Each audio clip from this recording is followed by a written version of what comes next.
Okay, boys and girls, so today we are going to be reading a story, Kitty and Dragon. And in this story, or while reading this story, we are going to be engaging in an activity called Track the Character's Feelings.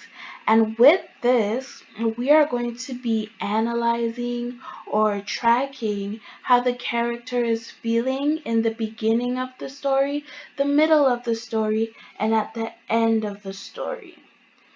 And also, while we're tracking the character's feelings, we have to pay close attention to why the character may be feeling this way.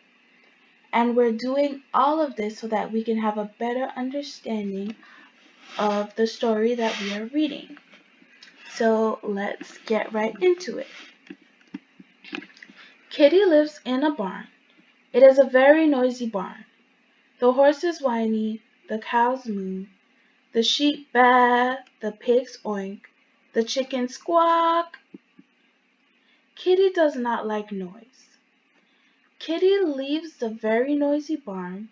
She will look for a new home, a quiet home. Kitty goes into town. She passes the spell and potion shop. She passes the milk shop and the tea shop. The shops are too noisy. Kitty keeps walking. Kitty enters a forest. At first it is very quiet. Fairies fly over to Kitty. Beware of the silent dragon, they shout. Beware of his fiery breath. The fairies are very noisy. Kitty keeps walking. So I want to think about how the character is feeling at the beginning of the story, because we kind of just read the beginning of the story. So I know that the kitty lived in a barn and did not like living in a barn because it was too noisy.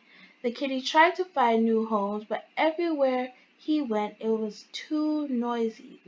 So I think the kitty is feeling kind of sad and upset, and I think he feels upset because she can't find a nice quiet home. So let's continue to read unto the middle of the book to see if the kitty's feelings change from sad and upset to anything else. Kitty comes to a swamp. A frog jumps out of the water. Beware of the silent dragon, he croaks. More frogs jump out of the water. Beware of the silent dragon, they croak. Beware of his long, sharp claws. Frog voices fill the swamp. Kitty is not afraid. She keeps walking. Kitty reaches a valley with green, grassy hills. Suddenly, the ground begins to shake. The hills are full of stomping giants. Beware of the dragon, they yell. Beware of his spiky tail. Kitty sighs and keeps walking. Kitty arrives at a mountain. It is very tall. She starts to climb and climb.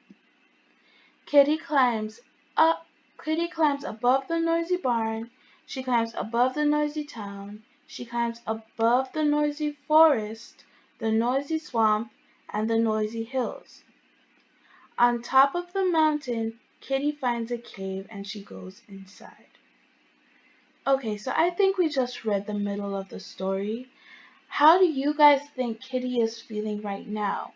We know in the beginning of the story she's feeling a little sad and upset because it's too noisy.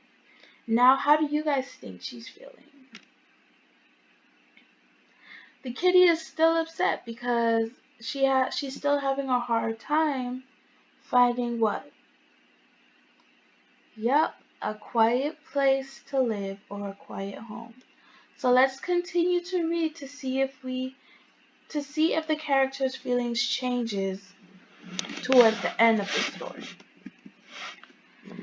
It is very quiet inside the cave. There is a warm fire. There is a soft rug. Kitty is tired. She curls up on the rug. She takes a nap. When Kitty wakes up, she sees a dragon. He has fiery breath. He has long, sharp claws.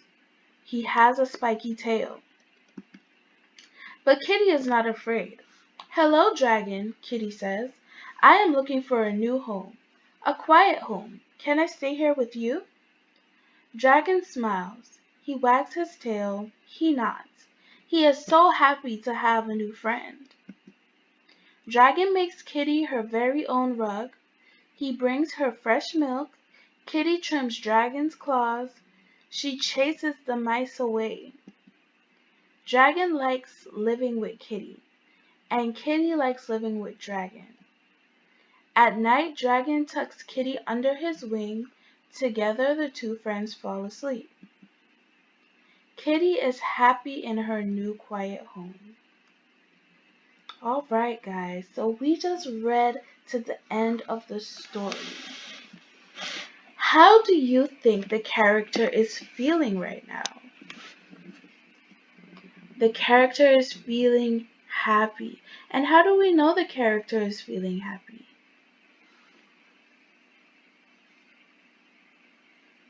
Or why is the character feeling happy? Because she has a quiet home.